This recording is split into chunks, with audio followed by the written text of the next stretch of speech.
My wife, the CEO, threw me out after believing her daughter's lies. 2 weeks later, she asked if I'd reflected instead. I handed her divorce papers. Her daughter lost it. My name's Logan Pierce, and if you'd asked me 3 years ago where I'd be today, I would have painted you a picture so perfect it could have hung in the Louvre right next to the Mona Lisa, except with better lighting and a more expensive frame. I had everything a guy in his mid-30s could want. Or at least that's what I kept telling myself every morning while I knotted my tie and pretended not to notice the growing sense of dread pooling in my stomach like bad coffee. My wife, Victoria Langford, wasn't just successful. She was the kind of successful that made other successful people feel like they were playing in the minor leagues while she pitched in the World Series. CEO of Langford Holdings, a corporate consulting firm that basically printed money faster than the Federal Reserve, Victoria had this presence about her that could make a boardroom full of alpha males suddenly remember they had urgent emails to check. She'd walk into a meeting wearing a power suit that probably cost more than my first car, and grown men would literally apologize for breathing too loudly in her vicinity. I'm talking about the kind of woman who could negotiate a multi-million-dollar merger before her morning latte cooled down, then spend her lunch break critiquing my choice of tie, like she was Anna Wintour and I was some fashion-challenged intern who'd stumbled into Vogue headquarters wearing Crocs. We had everything that screamed, "We made it," in that obnoxious, Instagram-worthy way that makes your high school friends simultaneously jealous and suspicious. The penthouse apartment in the downtown skyrise with floor-to-ceiling windows that overlooked the city like we were gods surveying our kingdom, marble countertops that were probably mined by artisanal Italian craftsmen who sang opera while they worked, and a kitchen with appliances so advanced I'm pretty sure they were judging my cooking skills.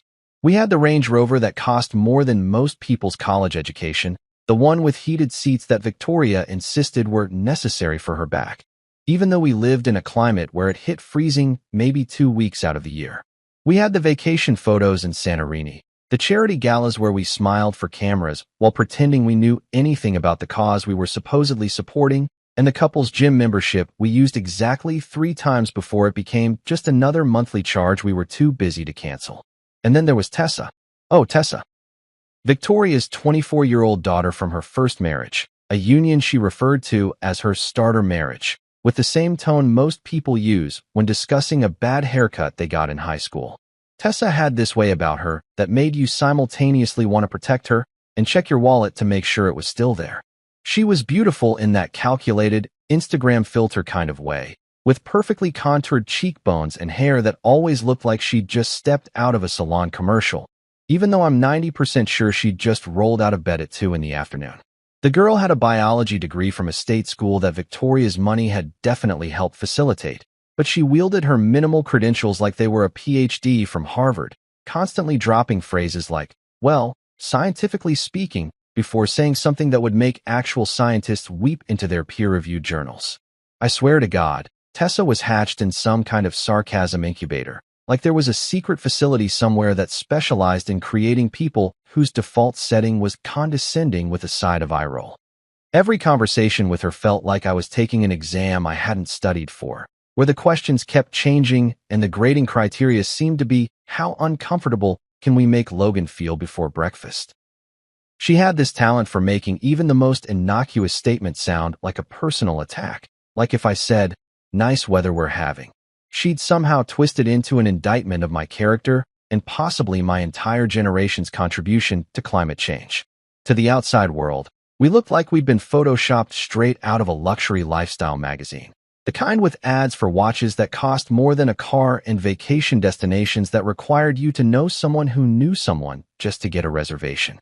We were the family that other families looked at during holiday parties and whispered about, with that perfect mixture of admiration and barely concealed envy.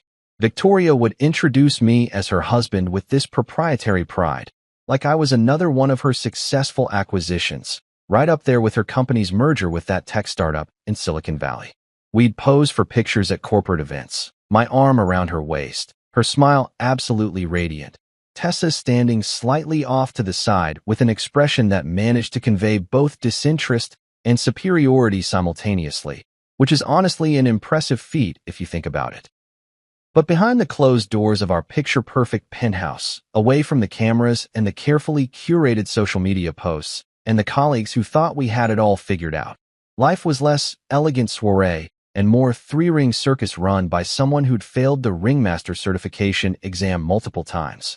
It was a daily performance that would have made Broadway producers weep with envy at the sheer dramatic commitment involved.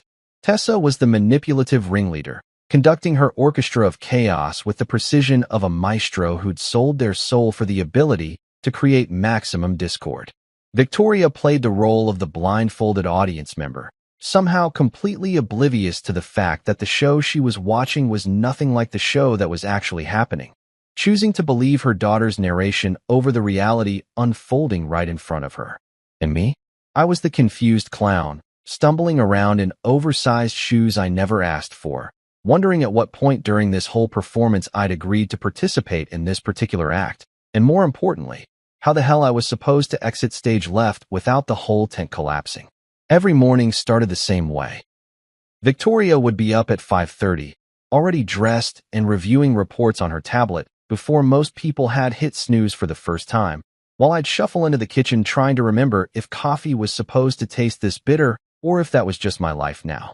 Tessa would emerge around noon, moving through the apartment like a ghost who was extremely disappointed in the haunting accommodations, trailing complaints about everything from the temperature of the air conditioning to the fact that we'd bought the wrong brand of organic oat milk, which apparently was a crime against humanity, and her very specific dietary requirements that changed every other week. Tessa Langford could turn a glass of water into a 5-act Shakespearean tragedy, complete with dramatic monologues, betrayal subplots, and at least 3 unnecessary costume changes. I'm talking about a level of drama that would make reality TV producers stand up and applaud while frantically taking notes for their next season. This girl didn't just live her life, she performed it, and somehow I'd been cast as the antagonist in her one-woman show without ever receiving a script or even a courtesy email about auditions. If I walked into the kitchen and said something as innocuous as, "Good morning," she'd somehow translate that into "Logan is attempting to assert dominance over my daily routine and control my circadian rhythms," then march straight to Victoria's home office to report that I was being oppressive and creating a hostile environment. I wish I was exaggerating, but I once got a 30-minute lecture from Victoria about respecting Tessa's boundaries because I'd had the audacity to say "bless you" after the girl sneezed. Apparently, that was me imposing my beliefs on her bodily functions, or some equally insane interpretation that Tessa had conjured up between her morning smoothie and her afternoon nap. The grocery shopping incident should have been my first real clue that I was dealing with someone who'd weaponized victimhood into an art form worthy of a museum exhibition. I'd stopped at Whole Foods on my way home from work, picked up the essentials, organic this, free-range that, whatever fancy labels made Victoria happy, and grabbed a few items I knew Tessa liked because, like an idiot, I was still trying to play the role of the good stepfather who gave a damn. I bought her favorite overpriced kombucha that tasted like carbonated gym socks, those weird kale chips that cost $8 a bag and probably had the nutritional value of cardboard, and some vegan cheese that I'm pretty sure was just sadness molded into a block. I came home, unpacked everything, organized it all in the fridge because God forbid anything was out of place in Victoria's meticulously maintained kitchen, and thought absolutely nothing of it. Just another Tuesday evening in the Pierce Langford household, right? Wrong. So incredibly wrong that if wrong was an Olympic sport, I would have just qualified for the national team. By the time Victoria got home that night, Tessa had already spun an entire conspiracy theory about how I was tracking the family finances like some kind of evil accountant plotting to embezzle funds through strategic grocery purchases. According to Tessa's revised version of reality, which she delivered with the confidence of a prosecutor presenting evidence to a grand jury, I was keeping detailed records of every penny spent in order to build a case against them. A case for what, exactly? She never quite clarified that part, but apparently buying groceries was step 1 in my master plan for financial domination. Victoria actually sat me down that night, in the living room with the uncomfortable designer furniture that looked amazing but felt like sitting on concrete wrapped in expensive fabric, and asked me, with complete seriousness, if I was monitoring their spending habits. I just stared at her, holding the receipt that literally itemized organic blueberries and almond milk, wondering if I'd accidentally slipped into an alternate dimension where basic household responsibilities were considered acts of aggression. But Tessa's real genius, the thing that honestly made me wonder if she'd minored in psychological warfare at that state school her mother's money had bought her way into, was her perfection of emotional theater. This girl could cry on command with the precision of a method actor who'd studied under Stanislavski himself. She had the whole repertoire down. The trembling lower lip that started slowly, building anticipation like the opening notes of a horror movie soundtrack. The eyes that would well up with tears at exactly the right moment for maximum impact. The slight quiver in her voice that made her sound like a wounded animal in a Sarah McLachlan commercial. She'd perfected the art of the crocodile tear, those fake drops of sadness that she could produce faster than a Hollywood special effects team, and she deployed them with the strategic timing of a military operation. The Oscar-worthy gasps were my personal favorite, these sharp intakes of breath that suggested she'd just witnessed something so traumatic that her entire worldview had been shattered, when in reality, I'd probably just asked her to maybe consider getting a job or contributing literally anything to the household besides negative energy and passive-aggressive post-it notes. Her signature move, the one she pulled out whenever she really wanted to seal the deal and ensure I looked like the villain in whatever story she was selling, was, "Mom, I just don't feel safe when he's around." She'd deliver this line with such conviction, such trembling vulnerability, that you'd think I was some kind of monster lurking in the shadows rather than a guy who worked in corporate consulting and whose idea of rebellion was buying name-brand cereal instead of the store brand. The truly magnificent part, the detail that elevated this from simple manipulation to absolute artistry, was that she'd usually deliver this performance right after asking me for a favor. I'm talking within minutes, sometimes seconds. She'd knock on my home office door, poke her head in with this sweet smile that should have come with a warning label, and ask if I could fix her laptop because her Wi-Fi wasn't working, or help her understand her car's maintenance light, or explain some basic adulting task that any 24-year-old should have figured out by now. I'd help her, because despite everything, some stupid part of me still thought maybe we could have a normal stepfather-stepdaughter relationship. And then before I could even close my laptop, she'd be in Victoria's office spinning tales about how uncomfortable I made her feel, how my presence in the apartment was oppressive, how she couldn't relax in her own home because of my threatening aura or whatever nonsense she'd invented that particular afternoon.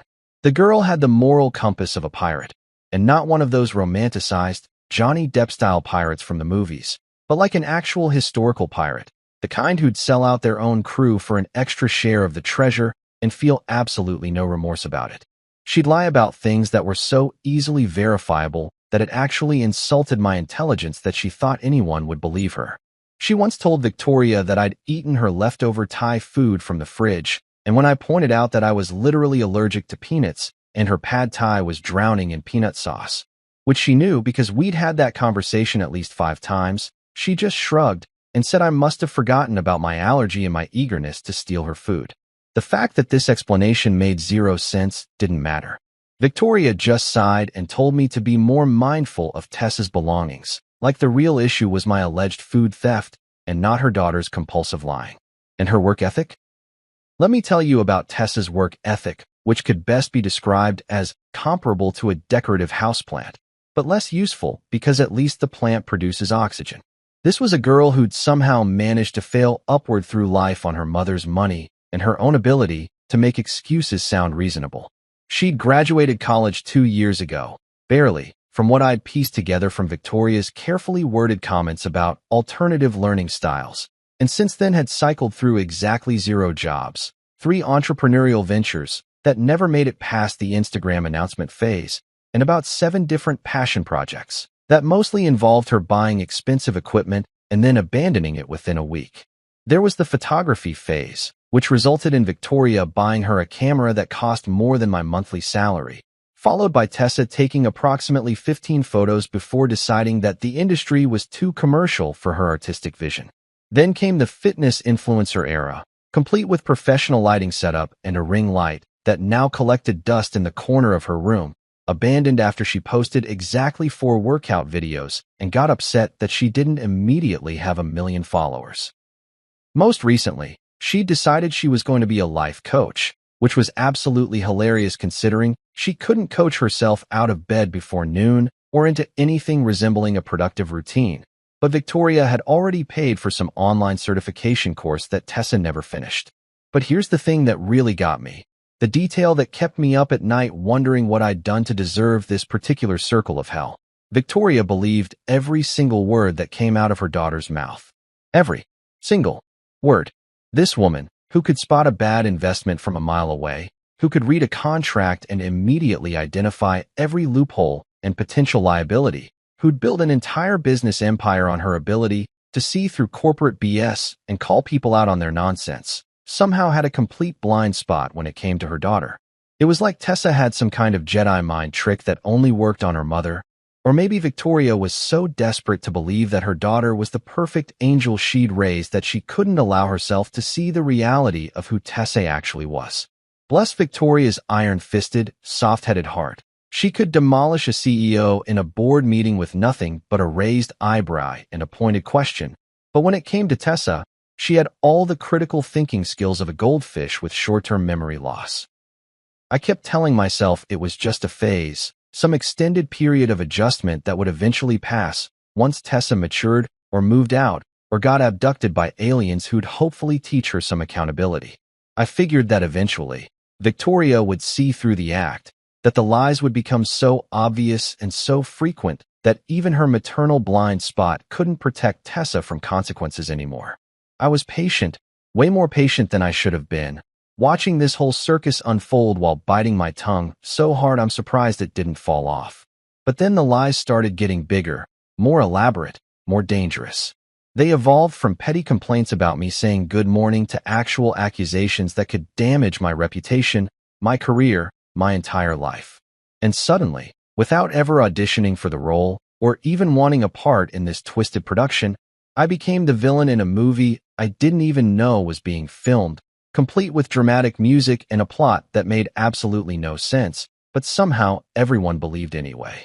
It started small, the way most disasters do, like a tiny crack in a dam that you don't notice until the whole thing collapses and you're drowning in water you didn't see coming. First, there was the missing money situation, which Victoria brought up one evening while we were supposedly having a relaxing dinner that felt about as relaxing as a root canal performed by a dentist with anger management issues. "Logan, did you take $500 from the household account?" she asked, not even looking up from her phone, where she was probably closing another $1 million deal while simultaneously destroying my peace of mind. I hadn't touched that account in weeks, maybe months, because honestly I'd learned early on that Victoria preferred to manage all the finances herself, treating our joint account like it was Fort Knox and I was a potential bank robber. Turns out, Tessa had withdrawn the cash for some emergency that she never quite explained, but somehow when Victoria's accounting-obsessed brain noticed the discrepancy, her daughter had already planted the seed that maybe, just maybe, I was being financially irresponsible. Then came the mysterious late-night calls, which apparently I was making to unknown numbers at 2 in the morning like some kind of secret agent conducting covert operations from our bedroom. Never mind that I was usually dead asleep by 11 because I actually had a job that required me to be functional during normal business hours, or that my phone records, which I offered to show Victoria multiple times, clearly proved I wasn't calling anyone except occasionally my mom and that one pizza place that stayed open late. But Tessa had heard me on the phone, whispering suspiciously, and isn't that interesting how I was being so secretive lately?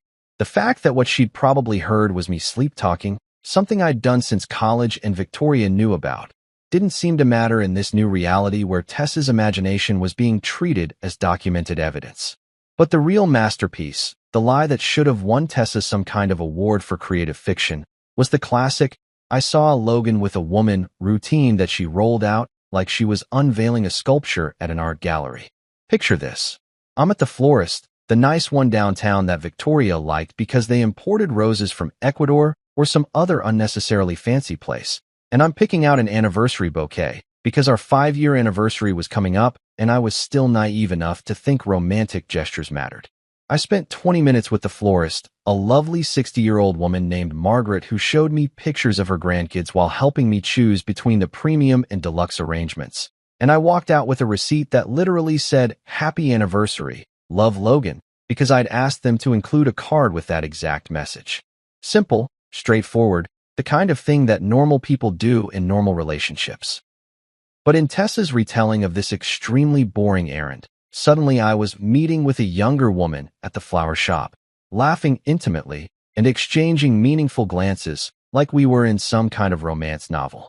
The story got back to Victoria through Tessa's carefully constructed narrative, probably delivered with those trademark crocodile tears and trembling lip combo. And by the time it reached my wife's ears, I wasn't buying anniversary flowers.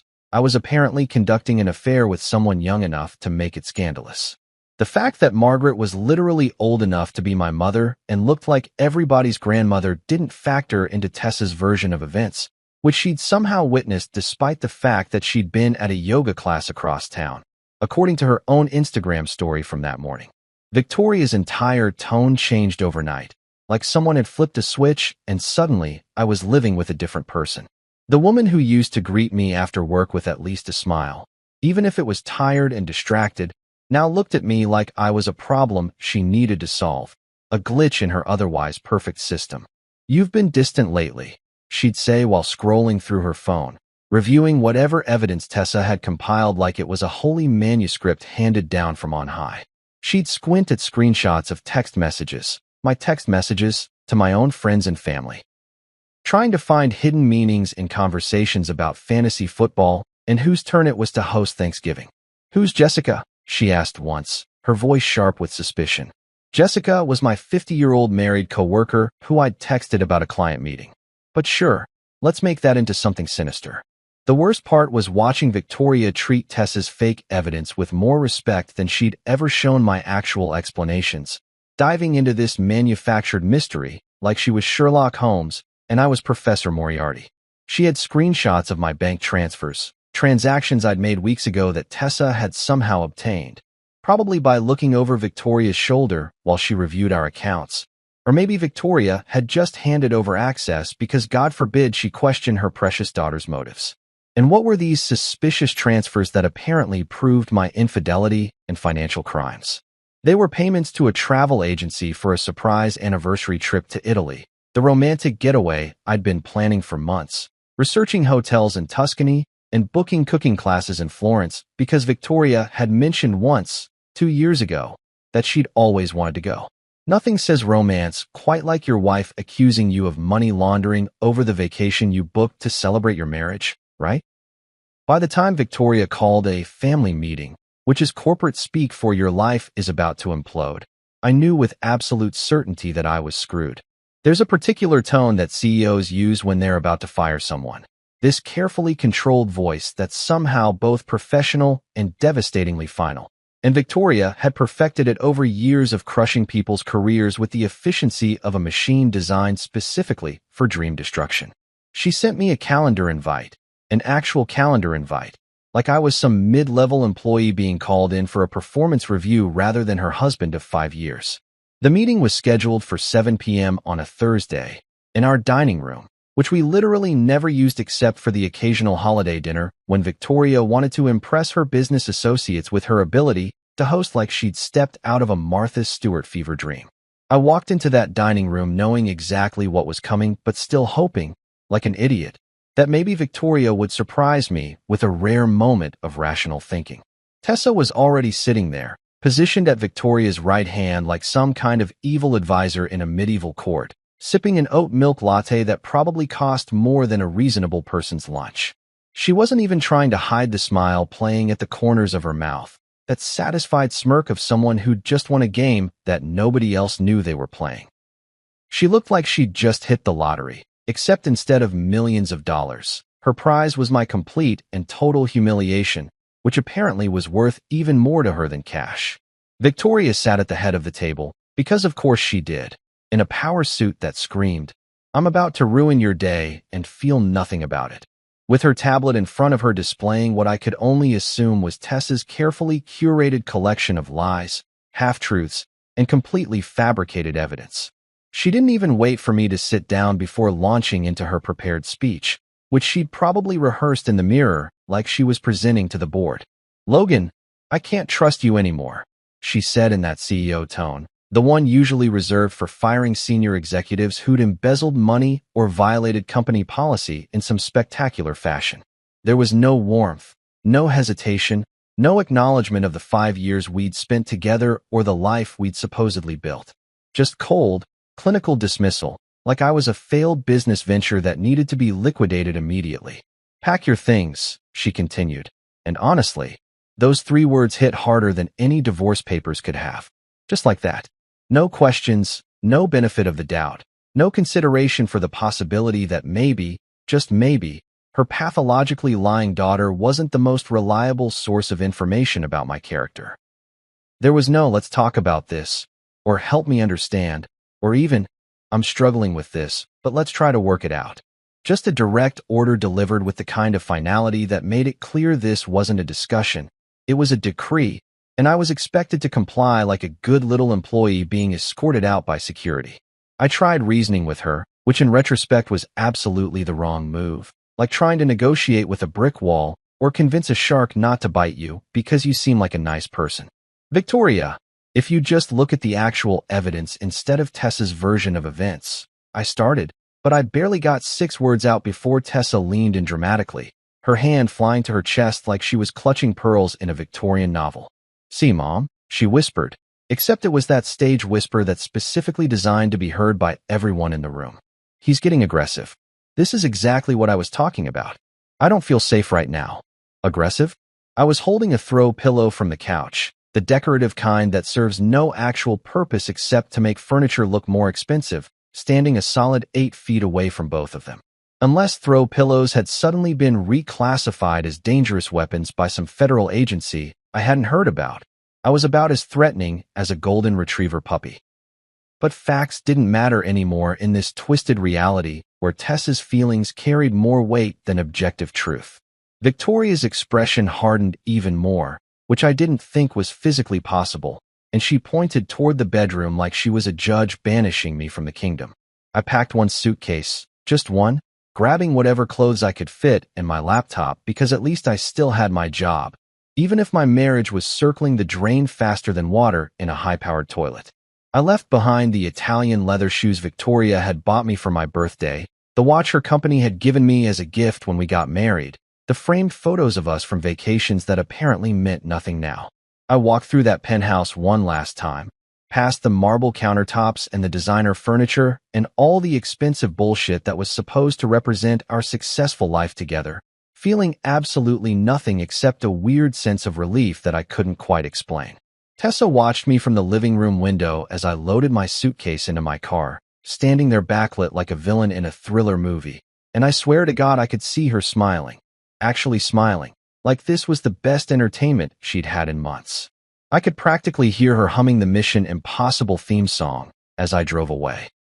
I landed in a tiny downtown apartment that made shoebox apartments look spacious by comparison, the kind of place that real estate agents describe as cozy when they mean you'll bang your elbows on everything and probably develop claustrophobia. The pipes squeaked like they were auditioning for a horror movie every time anyone in the building used water, which was apparently constantly, because I swear those pipes never shut up. My upstairs neighbors treated karaoke like it was their spiritual calling, their divine purpose on this earth, belting out off-key renditions of Whitney Houston and Journey at volumes that suggested they thought they were performing at Madison Square Garden instead of a crappy apartment at 11 p.m. on a Wednesday. I'd gone from marble countertops that probably cost more than a car to laminate surfaces that were peeling at the corners, from a kitchen with appliances that could have been featured in a tech magazine to a microwave that sparked occasionally and a stove with only 3 working burners.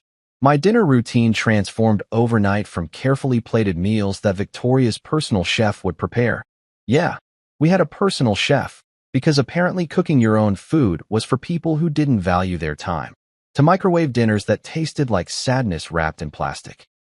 I became intimately familiar with every variety of frozen meal available at the grocery store down the street, rating them on a scale of barely edible to I've tasted worse but can't remember when. The Salisbury steak was a solid "this might be food," while the chicken Alfredo was more of a "I'm pretty sure this violates the Geneva Convention."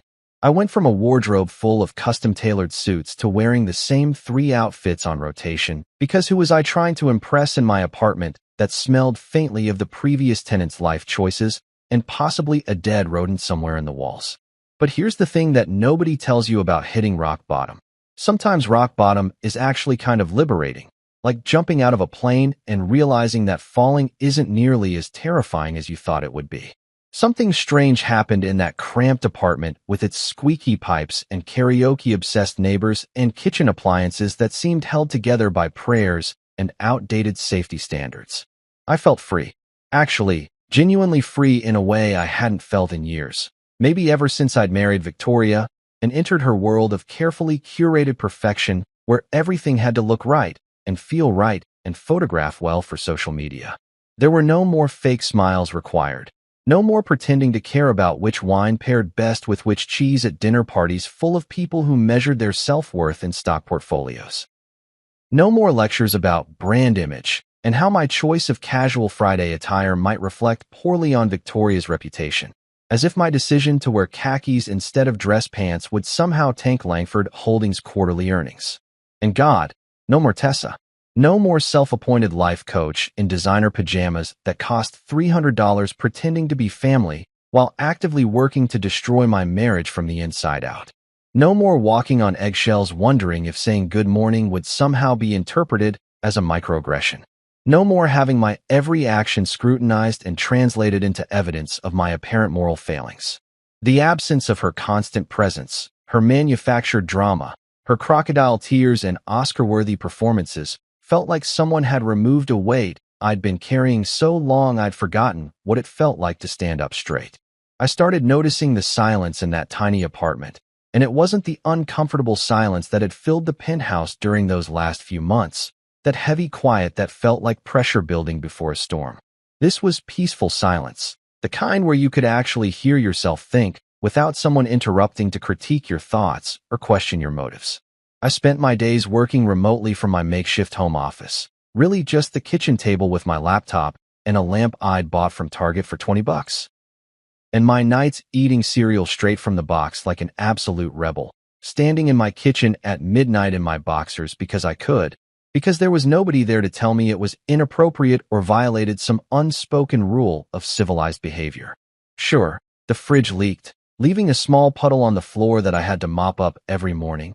And yes, the building's landlord seemed to operate on the principle that maintenance requests were more like suggestions he could ignore indefinitely. My couch, which came with the furnished apartment and had definitely seen better days, smelled suspiciously like regret mixed with the lingering scent of whoever had lived here before me.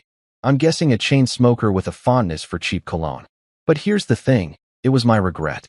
My cheap couch, my leaky fridge, my terrible microwave dinners. Nobody was judging my choices or documenting my failures or building a case against my character based on what I ate for breakfast. And somewhere between the instant noodles that I'd learned to doctor up with actual vegetables to make them almost nutritious and the Netflix reruns that became my evening entertainment, I started plotting my comeback.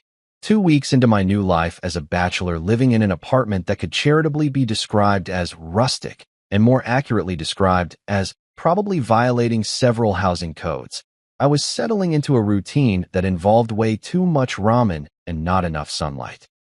I'd wake up, work from my kitchen table while video conferencing with clients who had no idea I was calling in from what was essentially a glorified closet, and spend my evenings scrolling through my phone like every other lonely person in America, trying to avoid confronting their feelings. It was during one of these riveting evening scroll sessions, somewhere between watching cooking videos I'd never actually make and reading articles about celebrity drama I didn't care about, that I noticed something odd about Victoria's social media presence, or more specifically, the complete and total absence of it. Victoria was the kind of person who treated LinkedIn like it was her personal stage for broadcasting corporate success. She posted constantly, company milestones, industry insights, humble brags disguised as motivational content about leadership and perseverance. Her feed was usually a carefully curated stream of professional accomplishments, photos from conferences where she'd been a keynote speaker, and those inspirational quote graphics that CEOs love to share to prove they're both successful and philosophical. But for the past week and a half, there'd been nothing. Radio silence. Her last post was from 3 weeks ago, some generic thing about quarterly growth that had generated the usual flood of comments from people kissing up to her in hopes of future business opportunities. At first, I figured she was just busy, maybe dealing with a major acquisition or putting out some corporate fire that required her full attention. But then I started noticing that Langford Holdings' official company page wasn't posting updates either. No press releases, no announcements about new clients or completed projects. None of the carefully crafted corporate communications that usually flowed from their marketing department like a well-oiled machine designed to make the company look innovative and trustworthy. For a business that prided itself on maintaining constant visibility in the consulting world, this silence was weird. Like, really weird. The kind of weird that makes you curious even when you're supposed to be moving on with your life and definitely not stalking your ex-wife's company on social media. Then I stumbled on a LinkedIn post from one of Victoria's senior executives, a guy named Marcus Chun who'd always been decent to me at company events, probably because he was one of the few people there who didn't treat spouses like decorative accessories. His post was short, just one line. Prayers up for our CEO during this challenging time. That was it. No elaboration, no details, just that ominous sentence that could mean anything from a health crisis to a business disaster to something personal that was affecting her professionally. The comments section was full of concerned colleagues offering support and asking what happened, but Marcus hadn't responded to any of them, which only made the whole thing more mysterious and, honestly, more intriguing than it had any right to be. Curiosity turned into research, which is a polite way of saying I went down an internet rabbit hole that would have impressed a private investigator. I started digging through business news sites, searching for any mention of Langford Holdings or Victoria specifically, looking for some explanation for this unusual silence from a woman who treated publicity like oxygen. And that's when I found it, buried in a small business journal article that most people probably skipped right over. A brief mention that Langford Holdings was undergoing an internal audit due to financial irregularities discovered in their accounts. Financial irregularities. That's corporate speak for someone's been doing something shady with the money, and we're trying to figure out what the hell happened before the feds get involved. My brain immediately went to the obvious conclusion, Tessa. It had to be Tessa. That girl had the financial responsibility of a drunk sailor on shore leave combined with the entitlement of someone who'd never heard the word no in any meaningful context. I started thinking about all the times I'd seen her casually drop hundreds of dollars on shopping sprees, posting Instagram stories from expensive restaurants and luxury spas, flying to Miami for the weekend or Los Angeles for a music festival like plane tickets were disposable items. I'd always assumed Victoria was funding her daughter's lifestyle, which seemed reasonable given that the woman had more money than God and a blind spot the size of Texas when it came to Tessa's behavior. But what if it wasn't just Victoria's personal money? What if Tessa had figured out how to access the company accounts? I spent the next 3 days doing research that would have made the FBI proud, pulling together pieces of information from social media, business records, and my own memories of conversations I'd overheard during those years living in the penthouse. I cross-referenced Tessa's Instagram posts with dates of company transactions that I could access through public filings, and patterns started emerging like constellations in a previously dark sky. That trip to Bora Bora she'd taken in March, right around the same time Langford Holdings had marked a $15,000 expense for a wellness conference in French Polynesia that I'm pretty sure never actually happened. Because I remember Victoria complaining that month about how none of her executives had requested wellness budget allocations. The designer handbag collection Tessa had been flaunting all summer? Those purchases lined up perfectly with corporate expenses labeled as client entertainment and relationship-building investments, which is a creative way to describe buying yourself Gucci. But the real smoking gun, the piece of evidence that made me actually laugh out loud in my crappy apartment at 2 a.m, was a series of payments to a consultant named DJTA. Yes, with a $sign instead of an S, because apparently Tessa thought she was living in a rap video from 2003. I did some digging. Okay, fine, I did a lot of digging, borderline obsessive amounts of digging, and discovered that DJT was Tessa's stage name for her brief attempt at becoming a DJ/music producer, a career phase that lasted approximately 6 weeks, and produced exactly 0 actual music. But during those 6 weeks, DJ Tidalare had invoiced Langford Holdings for consulting services totaling over $50,000. Consulting services. This girl who couldn't consult her way out of a paper bag, who'd once asked me if Wi-Fi had calories because she was worried about her digital detox diet, had somehow convinced someone, probably herself using her mother's access, to pay her tens of thousands of dollars for imaginary work. I kept digging, and the rabbit hole just got deeper and more ridiculous. Personal shopping sprees at Nordstrom coded as client entertainment in the company books, as if Tessa was entertaining clients by showing them how to max out a credit card in under an hour. First-class plane tickets to fashion weeks in New York and Paris labeled as industry research and trend analysis, which would have been almost believable if Langford Holdings had anything to do with fashion instead of corporate consulting. Spa retreats marked as executive wellness initiatives that only one executive, spoiler alert, it was Tessa, who wasn't actually an executive, ever attended. Hotel suites and five-star resorts categorized as remote work facilities, even though Tessa didn't work remotely or otherwise, unless you counted posting selfies as a full-time job, which apparently she did. The same kid who'd once asked me, with complete seriousness, if microwaves worked using the same technology as cell phone towers because she'd read something on a wellness blog about electromagnetic frequencies, was now running what was essentially a one-woman embezzlement operation. The girl who couldn't figure out how to file her own taxes or understand why her credit card had a payment due date was somehow sophisticated enough to funnel corporate money into her personal accounts through fake invoices and creative expense coding. It would have been impressive if it wasn't so completely illegal and morally bankrupt, like watching someone fail upward through sheer audacity and access to other people's money. I compiled everything into a folder on my laptop, screenshots, transaction records, matching Instagram posts with company expenses, the works. I even found the LLC registration for DJ Tidalare Entertainment Consulting, which listed Tessa as the sole owner and had been created approximately 3 days before the first invoice to Langford Holdings. The address on the registration? The penthouse. My old address. The same apartment I'd been kicked out of for supposedly being untrustworthy. The irony was so thick you could cut it with a knife and serve it at one of those fancy dinner parties Victoria used to host. In total, I estimated Tessa had siphoned somewhere around $480,000 from her mother's company over the past 18 months.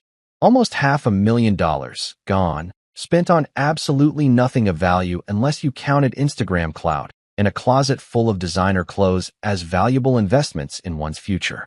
I spent the next 4 days living like a man possessed, except instead of being possessed by demons, I was possessed by spreadsheets, bank records, and an overwhelming desire for justice that probably wasn't healthy, but felt absolutely necessary for my mental survival. My crappy little apartment transformed into something that looked like a detective's office in a crime thriller, except instead of a corkboard with red string connecting clues, I had my laptop, 3 notebooks full of dates and transactions, and approximately 47 browser tabs open simultaneously because I kept finding new threads to pull on this sweater of fraud that Tessa had knitted herself. I barely slept, running on coffee that tasted like burnt rubber and spite, which honestly is a surprisingly effective fuel combination when you're motivated by the prospect of watching your manipulative stepdaughter face actual consequences for once in her privileged life. The receipts I gathered were absolutely beautiful in their damning clarity. I had screenshots of Tessa's Instagram stories geotagged from a luxury resort in the Maldives, posted on the exact same dates that Langford Holdings had paid $15,000 to something called Pacific Consulting Group for a 3-day strategic planning retreat. Spoiler alert, Pacific Consulting Group didn't exist, or at least not in any legitimate business registry I could find, and the address listed on the invoice led to a UPS store in a strip mall. I had credit card statements, obtained through some creative searching of documents Victoria had once shared with me when we were doing our taxes together, back when she still trusted me with financial information, showing purchases at Chanel, Louis Vuitton, and Prada on the same days that the company recorded client appreciation gifts and relationship maintenance expenses. Unless Langford Holdings was suddenly in the business of gifting clients $1,000 handbags, which seemed like a really inefficient way to maintain professional relationships, Tessa was literally shopping on the company dime and not even trying to hide it. But my favorite piece of evidence, The crown jewel of this investigation that made me actually fist pump the air like I'd scored a touchdown was a series of Venmo transactions that Tessa had apparently forgotten were visible to friends on the app. You know how Venmo has that social feed feature that shows what your friends are paying each other for, usually with cute emoji-filled descriptions? Well, Tessa had been using Venmo to pay herself from various accounts, and because she was apparently both a criminal and an idiot, she'd left the transactions public with descriptions like reimbursement for business stuff, nail polish sparkles, and paying myself back for that meeting, money mouth face. One transaction, for $3,000, literally just said, "Because I'm worth it, gemstone," which was either a really bold statement of self-worth or the kind of evidence that prosecutors dream about finding. I screenshot every single one, carefully noting the dates and amounts, cross-referencing them with company records that showed matching consultant payments going out on the same days. Then I did something I probably should have done years ago. I revisited our prenuptial agreement, that thick stack of legal documents that Victoria's attorneys had drawn up before our wedding and that I'd signed without paying too much attention because I was in love and stupid and figured we'd be together forever, so what did it matter? Turns out, it mattered a lot, and in ways that were about to work spectacularly in my favor. I called up my old law school buddy, Riley Kane, who'd gone on to become a divorce attorney with a reputation for handling messy high-net-worth cases and a personal taste for what he called revenge litigation, which is exactly what it sounds like. Riley specialized in cases where one spouse had been wronged and wanted not just a divorce, but complete and total vindication, preferably with the other party crying in a courtroom while a judge explained exactly how badly they'd screwed up. We met at a coffee shop downtown, one of those hipster places where the baristas had doctoral degrees in coffee science, or whatever they called their training, and I brought my laptop with all the evidence I compiled plus a printed copy of the prenup that I'd highlighted and annotated like I was studying for the bar exam. Riley ordered some complicated espresso drink that required the barista to use approximately 7 different pieces of equipment, and I just got a black coffee because I was too wired on adrenaline to care about fancy beverages. When I opened my laptop and started showing him what I'd found, walking him through the timeline of Tessa's fraud and the corresponding deterioration of my marriage, Riley started laughing. Not a polite chuckle, but a full-on belly laugh that made other customers turn and stare, the kind of laugh that suggested he was witnessing something so absurd it transcended normal human experience. "Logan," he said, once he'd composed himself enough to speak without giggling, "this isn't a divorce case. This is a jackpot with legal paperwork." He pointed at a specific clause in the prenup, Section 7, Paragraph 3, Subsection B, because lawyers apparently believe that nothing is official unless it's buried under at least 3 layers of categorization. The clause stated, in that special language that attorneys use to make simple concepts sound complicated, that if the marriage ended due to demonstrable irrational behavior by either party, including but not limited to unfounded accusations, baseless termination of the marital relationship, or actions taken without reasonable investigation of facts, then the prenup's standard asset division would be modified in favor of the wrong party. Basically, if Victoria kicked me out based on lies without bothering to verify the truth, I was entitled to a significantly larger settlement than the standard 50-50 split. But it got better. There was another clause, one that Victoria's lawyers had probably included thinking it would protect her, that stated any fraud or financial misconduct by immediate family members that directly impacted the marriage could be grounds for additional damages if the affected spouse could prove they'd attempted to address the situation and were ignored. Riley looked at me with the expression of a kid on Christmas morning who'd just unwrapped the exact present he'd been hoping for. "Do you realize what this means? If you can prove that you tried to tell Victoria about Tessa's behavior and she dismissed you, and that Tessa's actions directly led to your marriage ending, you're not just getting a fair divorce settlement. You're potentially looking at compensatory damages for emotional distress and reputational harm." We spent the next 3 hours going through everything, organizing the evidence into a coherent narrative that even the most skeptical judge would have to acknowledge. Riley kept making notes, occasionally pausing to shake his head in amazement at the sheer audacity of Tessa's fraud or the depth of Victoria's willful blindness. "I've seen some messy divorces," he told me as we wrapped up, gathering the documents into a folder that was starting to look impressively official, But this is special. This is the kind of case that lawyers talk about at conferences. Your stepdaughter basically wrote your winning lottery ticket and didn't even realize it. That night, I went back to my apartment feeling something I hadn't felt in months. Actual, genuine hope mixed with the kind of anticipation you get right before something major is about to happen. My phone buzzed around 9 p.m., and I nearly dropped it when I saw Victoria's name on the screen. The text was short, just 4 words that somehow managed to be both condescending and pathetic. Have you reflected? Like I was a child who'd been sent to time out and was now expected to apologize for misbehaving. Like the past few weeks of exile were supposed to have broken me down into someone willing to come crawling back and beg for forgiveness for crimes I hadn't committed.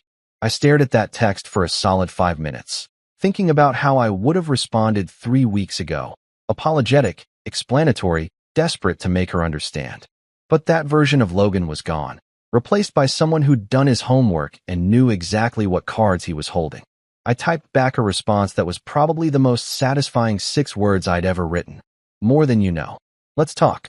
Short, mysterious, giving away nothing while suggesting everything. Victoria responded within seconds, which told me she was more rattled than she wanted to admit. My office tomorrow. 2 p.m. I confirmed the meeting and then texted Riley, who responded with a simple thumbs-up emoji and game time. I spent the rest of the evening preparing, reviewing the documents one more time, rehearsing what I'd say and how I'd handle various responses. I pulled out my best suit from the closet, the charcoal gray one that Victoria had bought me for our wedding reception, the one that fit perfectly and made me look like I belonged in boardrooms and country clubs. The irony of wearing her gift to the meeting where I'd essentially destroy her world wasn't lost on me, and honestly, it felt appropriate. Poetic, even. The next morning, I woke up with the kind of nervous energy that makes you feel like you've consumed 17 espresso shots even though you haven't had any caffeine yet. That electric anticipation that comes from knowing you're about to detonate a bomb in the middle of someone's carefully constructed reality, and there's no going back once you light the fuse. I showered, shaved carefully like I was preparing for a job interview that would determine the rest of my life, and put on that charcoal gray suit that fit like it had been designed specifically for this moment of reckoning. I looked at myself in the bathroom mirror, my crappy apartment bathroom mirror that had a crack in the corner and was surrounded by lighting that made everyone look slightly jaundiced, and barely recognized the guy staring back at me. He looked confident, determined, maybe even a little dangerous in that corporate attorney way where the real damage happens with paperwork instead of fists. Riley met me in the lobby of the Langford Holdings building at 1:45, giving us exactly 15 minutes before the scheduled meeting, which he said was the perfect amount of time to make an entrance without seeming too eager or too late. He was carrying a leather briefcase that probably cost more than my monthly rent, wearing a suit that screamed, "I bill $400 an hour, and I'm worth every penny," and had this smile on his face like a shark that had just spotted a wounded seal. "You ready for this?" he asked, and I nodded because speaking felt like it might break the spell of determination I'd wrapped around myself like armor. We took the elevator up to the executive floor, that fancy top level with the mahogany everything and the administrative assistants who looked like they'd been hired based on their ability to intimidate visitors with nothing but a perfectly raised eyebrow. Victoria's personal assistant, Diane, a woman in her 50s who'd always been professionally polite to me in that way that suggested she was trained to be courteous to everyone regardless of whether she actually liked them, looked genuinely surprised to see me walk in with an attorney. "Mr. Pierce," she said, her voice carefully neutral. "Mrs. Langford Pierce is expecting you in the main conference room." Not her office, I noticed, but the conference room. The big one with the massive table that could seat 20 people and the windows that overlooked the entire city like a throne room with a view. Victoria was making a statement with the location choice, establishing dominance through real estate, reminding me that this was her territory and I was just a visitor who should be grateful to be allowed back in the building at all. The conference room doors were already open when we arrived, and the scene inside was exactly what I'd expected. Victoria sitting at the head of the table in a navy power suit that probably cost enough to feed a small village for a month, her posture perfect, her expression set in that CEO mask of controlled neutrality. And there, sitting to her right like some kind of evil henchman in a movie where the villain doesn't realize they're the villain, was Tessa. She was wearing designer athleisure, because apparently this meeting wasn't important enough for her to dress like an adult. Sipping something green and allegedly healthy from a plastic cup with a metal straw, looking simultaneously bored and smug in that unique way she'd perfected over the years. When she saw me walk in with Riley, her expression flickered. Just for a second, just a tiny crack in her confidence. But she recovered quickly, arranging her face back into that practiced look of innocent concern that she wore like a Halloween mask. They expected me to grovel. That much was obvious from the way they were positioned, from Victoria's stern expression that suggested she was prepared to listen to my apology with the patient tolerance of a teacher dealing with a particularly slow student. They probably had a whole script planned out in their heads. I'd beg for forgiveness, promise to do better, maybe cry a little to show I was properly remorseful. And then Victoria would graciously allow me back into the fold with new rules and restrictions that would make me basically a prisoner in my own marriage. It would have been a beautiful plan if I'd been the same desperate guy who'd packed his suitcase 3 weeks ago and left with his tail between his legs. Instead, I smiled. A real smile, not the fake ones I'd been wearing for years, and walked confidently to the opposite end of the table, Riley flanking me like a well-dressed bodyguard. I opened my briefcase with the kind of deliberate slowness that movie villains use when they're revealing their master plan, pulled out the divorce papers that Riley had prepared, and slid them across that expensive conference table with enough force that they glided perfectly to stop right in front of Victoria. The sound of paper sliding on polished wood was the only noise in the room for about 3 seconds, which felt like 3 hours, and I savored every millisecond of the silence before speaking. Here's what reflection looks like, I said, my voice steady and clear, channeling every corporate presentation I'd ever given, except this time I was actually invested in the outcome instead of just trying to make it through another client meeting.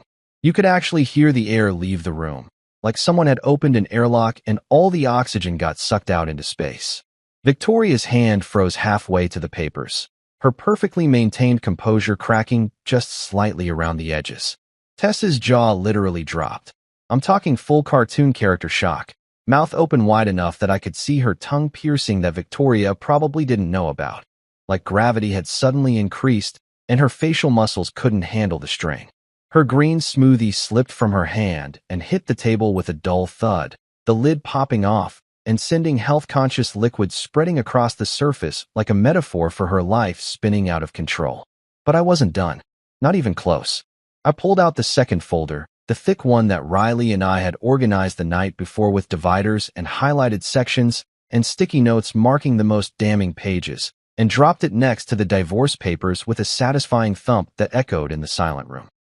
And this, I continued, opening the folder to reveal the first page of financial records, is a detailed report linking Tessa to $480,000 in unauthorized spending from Langford Holdings corporate accounts over the past 18 months. Luxury handbags coded as client gifts, private jets labeled as business travel, spa retreats marked as executive wellness programs, and my personal favorite, payments to a fake consulting company called DJ Thalare Entertainment, which I'm sure you'll be shocked to learn is owned and operated by your daughter, registered to our former address, and has provided exactly 0 hours of actual consulting services. I paused for dramatic effect, channeling every courtroom drama I'd ever watched, every movie scene where the hero finally gets to confront the villain with undeniable evidence. So tell me, Victoria, was this part of Langford Holdings' official corporate wellness program? Because if so, you might want to review your definition of wellness with the IRS and possibly the FBI, since I'm pretty sure fraud therapy isn't a recognized medical treatment. The sarcasm in my voice could have cut glass, could have etched patterns into the expensive windows, could have stripped paint off walls. Riley made a small coughing sound that I recognized as suppressed laughter, and I felt a surge of satisfaction that made all those nights in my crappy apartment eating ramen and compiling evidence absolutely worth it. Tessa exploded like a bottle of champagne that had been shaken too hard and finally lost its cork. She shot up from her chair so fast it rolled backward and hit the wall, her face turning red in splotchy patches that clashed terribly with her designer athleisure. "You can't do this," she screamed, her voice hitting notes that probably registered on seismographs in neighboring states. "This is insane." You're ruining our lives. You're making all of this up because you're bitter and pathetic and you can't handle that mom finally saw through your manipulation. The projection in that statement was so thick you could serve it as pudding at a dessert buffet. She was literally describing herself while pointing fingers at me, which would have been funny if it wasn't so perfectly on brand for her complete lack of self-awareness. "Oh no," I said, maintaining that calm tone that I knew would infuriate her even more, because nothing makes crazy people angrier than someone refusing to match their energy. "I'm not making anything up. Every transaction is documented. Every receipt is real.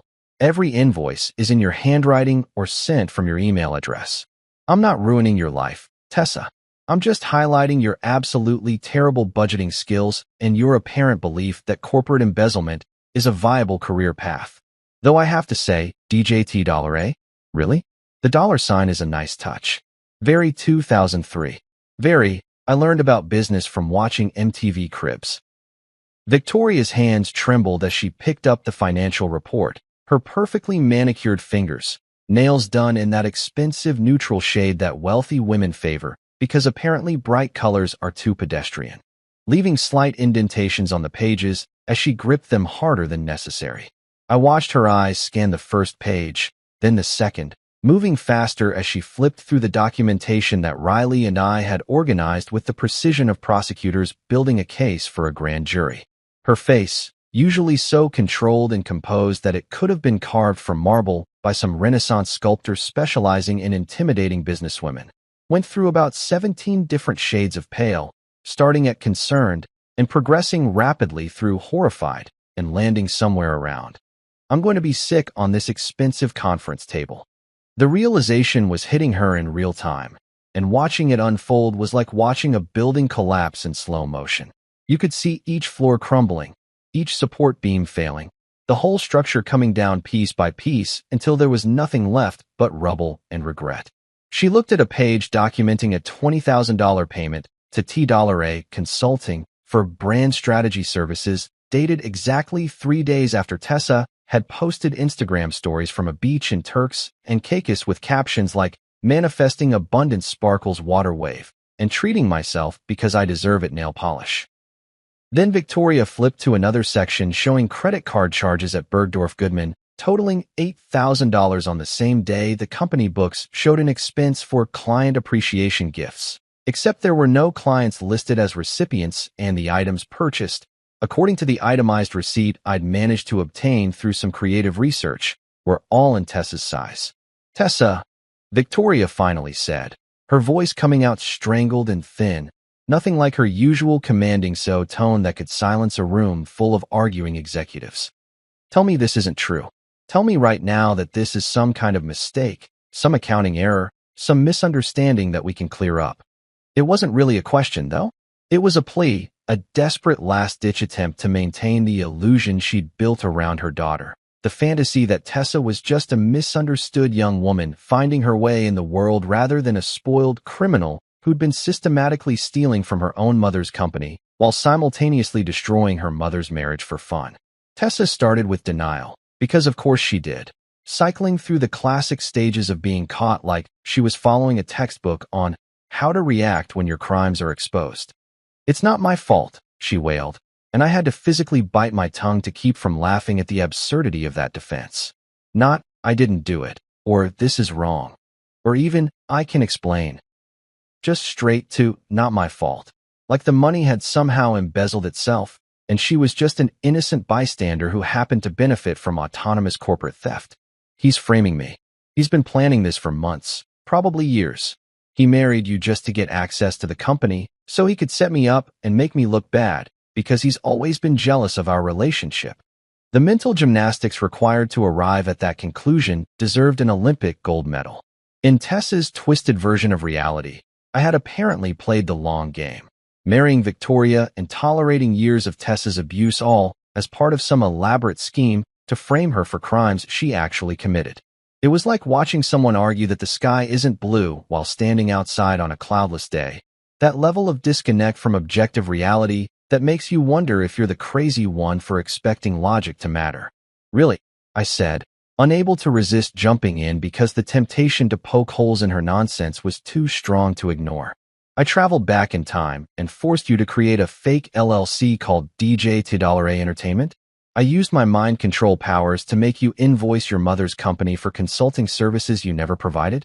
I somehow photoshopped your own Instagram posts showing you on luxury vacations that coincidentally match up with company expense reports down to the exact dates. I pulled out my phone because I'd come prepared with even more evidence than what was in the folders, and pulled up Tessa's Instagram account that she'd somehow forgotten to make private despite being in the middle of committing fraud. Here's you in Bora Bora, posted June 15th, with the caption "Corporate Retreat Vibes" and about 40 hashtags.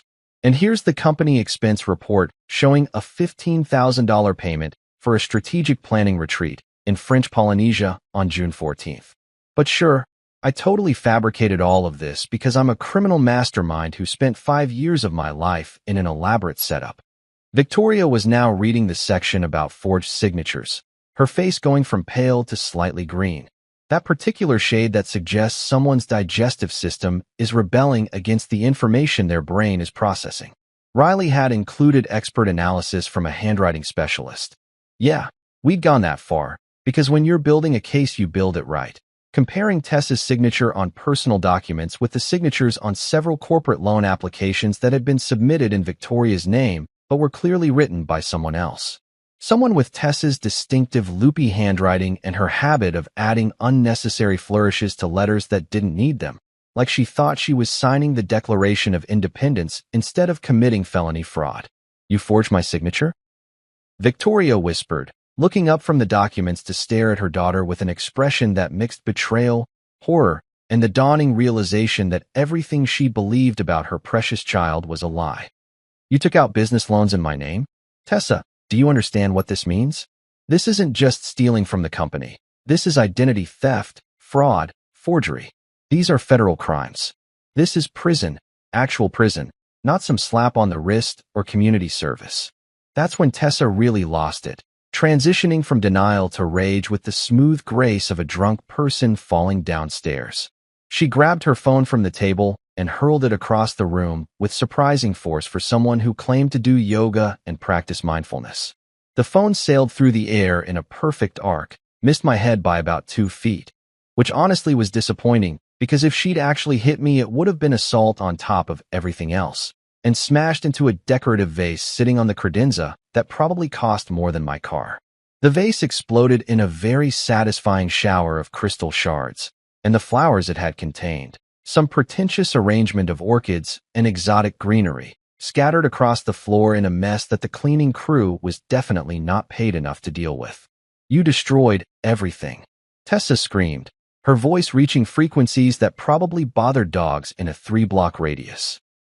Tears were streaming down her face now, real ones for once instead of her practiced crocodile tears, mascara running in dark streaks that made her look like a raccoon having an existential crisis.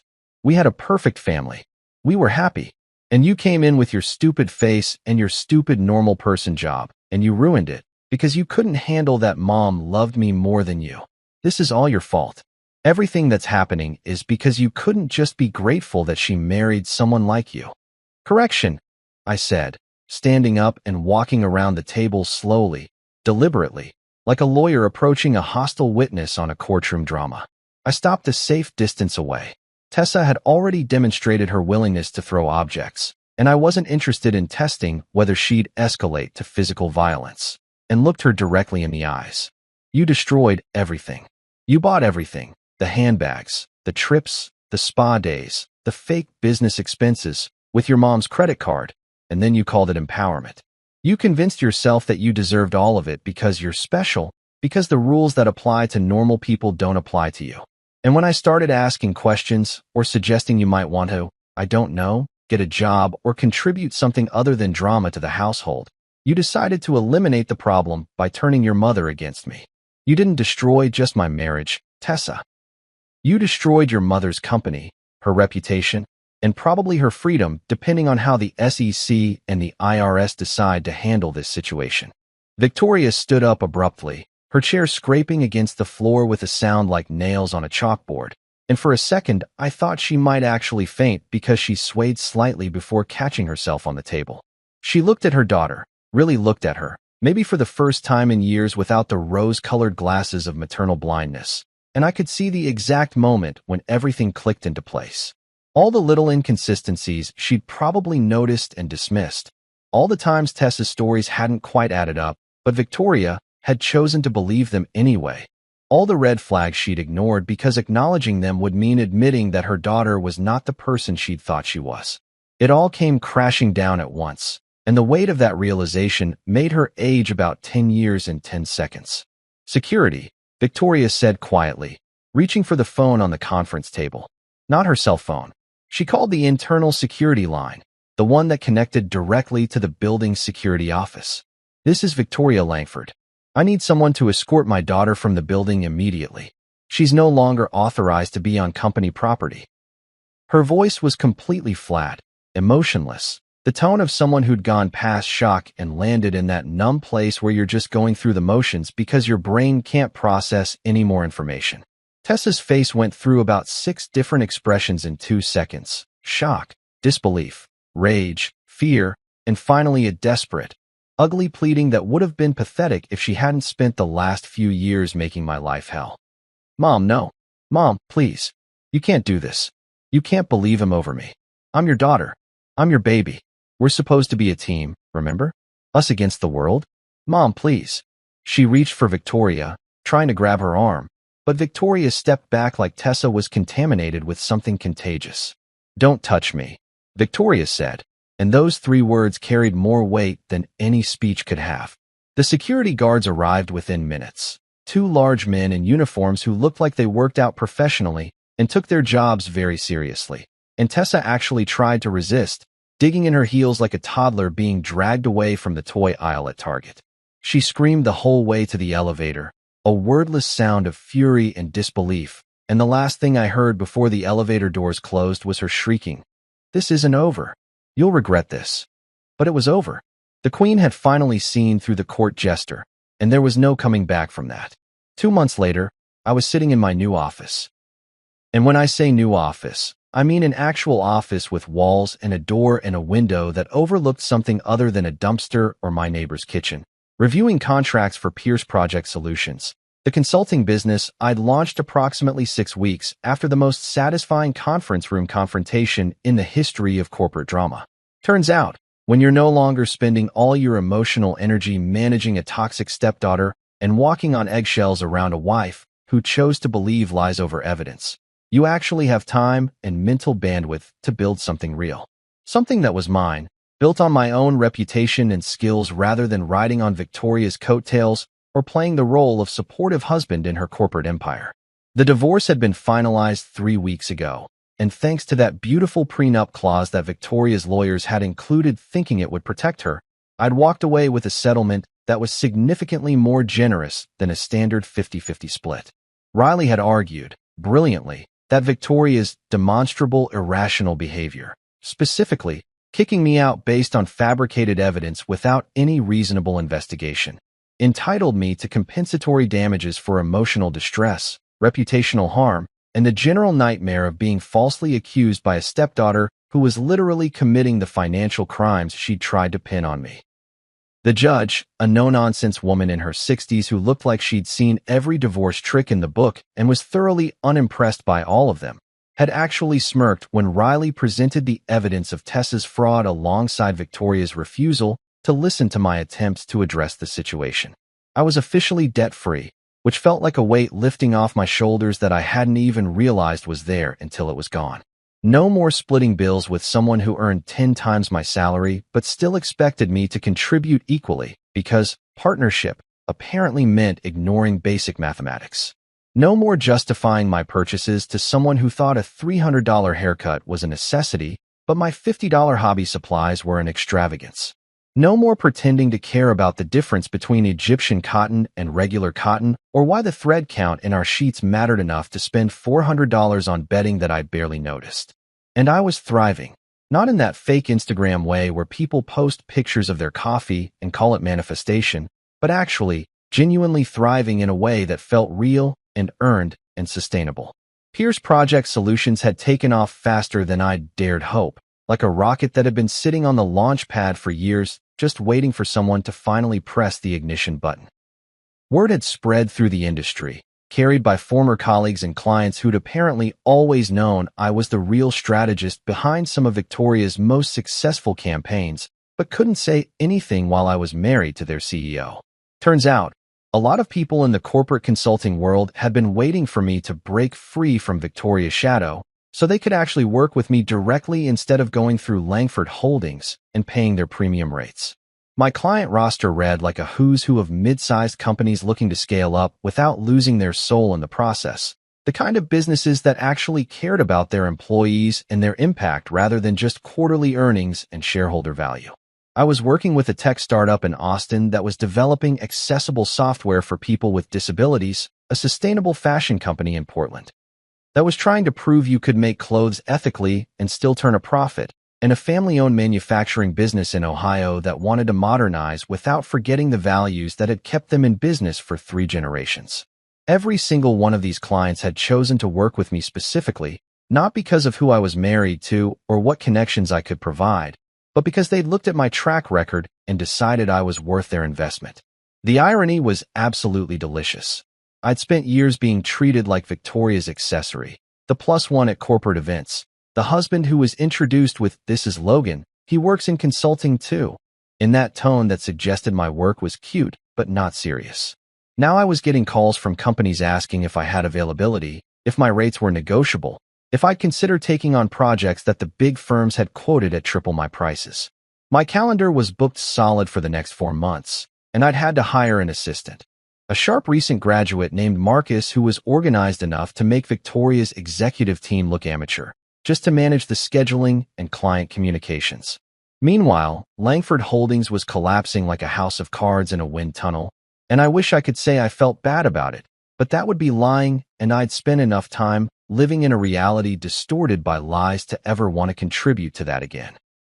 The federal investigation that had started as a quiet internal audit had exploded into a full-scale probe involving the SEC, the IRS, and probably several other government agencies with intimidating acronyms. Tessa's fraud had exposed deeper problems in the company's financial oversight. Apparently, when your CEO is too busy building an empire to notice her daughter is embezzling $500,000, there are probably other accounting issues that got overlooked too. Victoria had been forced to step down as CEO while the investigation proceeded, replaced by an interim leadership team that immediately started finding more irregularities in the books, more unexplained expenses, and questionable transactions that may or may not have been related to Tessa, but definitely weren't helping the company's case. The penthouse, that marble countertop, floor-to-ceiling window symbol of everything Victoria had built, went on the market at a price that made real estate agents salivate and regular people laugh at the absurdity of luxury housing costs. Victoria had to sell it to cover legal fees and start rebuilding her savings after the company's collapse tanked her personal net worth faster than a stock market crash in a disaster movie. I'd driven by the building once, just out of curiosity, and seen the for sale sign in the lobby directory. I didn't feel triumphant or vindicated or any of those emotions you're supposed to feel when your ex loses everything. Mostly I just felt tired, like I'd been carrying something heavy for a long time and had finally set it down, and now my muscles were remembering what it felt like to relax. Tessa's situation was even more poetic, if poetry involves federal prison sentences and plea bargains. She'd been arrested 6 weeks after our conference room showdown, charged with wire fraud, identity theft, money laundering, and about 7 other crimes that each carried serious prison time. Her lawyer, paid for by Victoria in one last desperate act of maternal loyalty, had tried to argue that she was young and naive and didn't understand the consequences of her actions, which might have worked if there wasn't documented evidence of her creating fake companies, forging signatures, and systematically stealing from her mother's business over an 18-month period. You don't accidentally commit fraud for a year and a half. The judge, a different one from my divorce proceedings, but equally unimpressed by entitled rich kids who thought rules didn't apply to them, had sentenced her to 6 years in federal prison with no possibility of parole before serving at least 6 years. Tessa, who'd never experienced a real consequence in her entire 24 years of existence, who'd been bailed out of every problem and rescued from every mistake, was going to spend the next chunk of her life in a place where designer athleisure wasn't an option and your Instagram posts had to wait until visiting hours. The news had spread through our mutual social circles faster than gossip at a high school reunion, and apparently Tessa's influencer friends had mostly abandoned her, because nothing kills your brand faster than being a convicted felon. Her Instagram account was still up, but hadn't been updated since before the arrest. The last post was a selfie with some caption about living my truth that now read like dark comedy given the circumstances. I was in my office, celebrating a successful client presentation with takeout Thai food that I'd ordered without having to justify the expense or explain why I deserved to treat myself, when my phone rang with a number I recognized but hadn't seen in months. Victoria. My finger hovered over the decline button for a solid 10 seconds, that old instinct to avoid confrontation warring with my curiosity about what she could possibly want after everything that had happened. Curiosity won, because apparently I'm still capable of making questionable decisions when it comes to my ex-wife, and I answered. Logan. Her voice sounded different, smaller, somehow, lacking all that CEO confidence and authority that used to fill every syllable. She sounded like a regular person who'd been through hell and was still trying to figure out how to function in the aftermath, which I guess was exactly what she was. I know I have no right to call you. I know that. But I wanted. She paused, and I could hear her breathing, that careful, controlled breathing that people do when they're trying not to cry. I'm sorry. For everything. For not believing you. For choosing her over you. For ruining what we had because I couldn't see what was right in front of me. It was the apology I'd wanted months ago, the acknowledgement I'd craved during all those nights in my crappy apartment wondering if I was crazy for thinking I deserved better. But now, sitting in my comfortable office chair in my successful business, wearing clothes I'd bought with money I'd earned doing work I was proud of, the apology felt anticlimactic.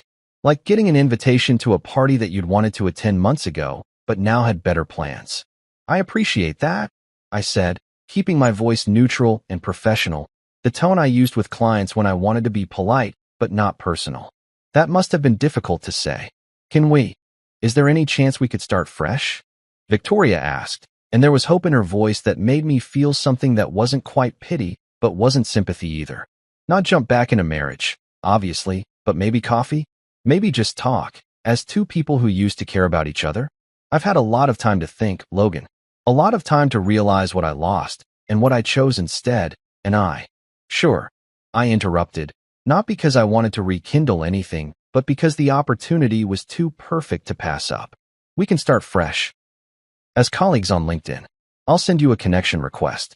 If you ever need consulting services for whatever business venture you build next, Pierce Project Solutions offers competitive rates, and I'm told my references are excellent. There was silence on the other end, the kind of silence that speaks volumes about expectations crashing into reality. I could practically hear her processing the fact that I wasn't interested in reconciliation or friendship or whatever fantasy she'd built up in her head about how this conversation would go. You're serious, she finally said, and it wasn't really a question. Completely serious, I confirmed, taking a bite of pad thai because multitasking is a skill I've perfected. I've moved on, Victoria. I'm building something real, working with people who respect me and value what I bring to the table. I spent 5 years being your accessory, your supporting actor, the plus one who was supposed to smile and look presentable at corporate events. I'm done playing that role. But hey, if you ever need professional consulting services, you know where to find me. She didn't laugh at my business pitch, which honestly was disappointing because I thought it was pretty funny in a dark comedy sort of way. She hung up without saying goodbye, and I finished my Thai food while scrolling through my calendar for next week, already moving on mentally before the call had even fully disconnected. Because the truth is, and this is something I'd learned during those weeks in my crappy apartment eating ramen and building a case against my own stepdaughter, I didn't lose a wife when Victoria kicked me out. I lost a full-time gaslighter and her apprentice, a two-person team dedicated to making me doubt my own sanity and question my own worth. And honestly, that's the best severance package a man could ask for. Freedom from toxicity disguised as family, independence from a relationship that required me to shrink myself to fit someone else's idea of who I should be, and the opportunity to build something that was mine without having to share credit or apologize for success. My tiny apartment had been an upgrade, even with its squeaky pipes and karaoke-obsessed neighbors.